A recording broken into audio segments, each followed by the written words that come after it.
സംസ്കാരത്തിൻ്റെ ഓർമ്മകൾക്ക് സ്മൃതിനാശം സംഭവിക്കുന്ന വർത്തമാനകാലത്ത് സംസ്കൃതിയുടെ ആഴങ്ങളെ അറിയുകയും അനുഭവപ്പെടുത്തുകയും ചെയ്യുക എന്നുള്ളതാണ് ഉന്നത വികാസം പ്രാപിച്ച ജനാധിപത്യ ബോധമുള്ള ഓരോ സാംസ്കാരിക പ്രവർത്തകൻ്റെയും രാഷ്ട്രീയ പ്രവർത്തകൻ്റെയും സാമൂഹ്യ പ്രവർത്തകൻ്റെയും ലക്ഷ്യമെന്നാണ് നമുക്ക് തോന്നിയിട്ടുള്ളത്.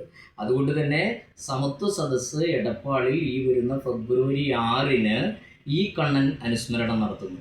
എന്തുകൊണ്ടും ജന്മദിനം എന്തുകൊണ്ട് ആഘോഷിക്കുന്നു എന്ന് പുരോഗമന പക്ഷത്തുള്ളവരെല്ലാവരും പറയാറുണ്ട്. പക്ഷേ ഞങ്ങൾക്ക് അവരോട് ഒറ്റ വിയോജിപ്പാണ്. ചരിത്രത്തിൽ എടുത്തു നോക്കിയാൽ കല്ലുമാല സമരം നടത്തിയതും വില്ലുവണ്ടി സമരം നടത്തിയതും എല്ലാം തന്നെ ജന്മം മനുഷ്യൻ്റെ യോഗ്യതയായതുകൊണ്ടാണ് അംബേദ്കർ ഉണ്ടാവുന്നത്. ജന്മം മനുഷ്യൻ്റെ യോഗ്യതയായതുകൊണ്ടാണ് ഈ കണ്ണൻ ഉണ്ടാവുന്നത്. ജന്മം മനുഷ്യൻ്റെ യോഗ്യതയായതുകൊണ്ടാണ് അയ്യങ്കാളി ഉണ്ടാവുന്നത്. ഈ അടുത്ത നാളിൽ ആധുനികോത്തര കാലത്ത് വിസ്മൃത കോടിയിൽ ആണ്ടുപോയ വേടൻ ഉണ്ടാവുന്നതും ജന്മം മനുഷ്യൻ്റെ യോഗ്യതയായതുകൊണ്ടാണ്. അതുകൊണ്ട് തന്നെയാണ് മദിരാശി സംസ്ഥാനത്തിൻ്റെ ഭാഗമായിട്ടുണ്ടായിരുന്ന MLA ആയിട്ടുള്ള ഈ കണ്ണൻ എന്തുകൊണ്ട് വിസ്മൃത കോടിയിൽ ആണ്ടുപോയി.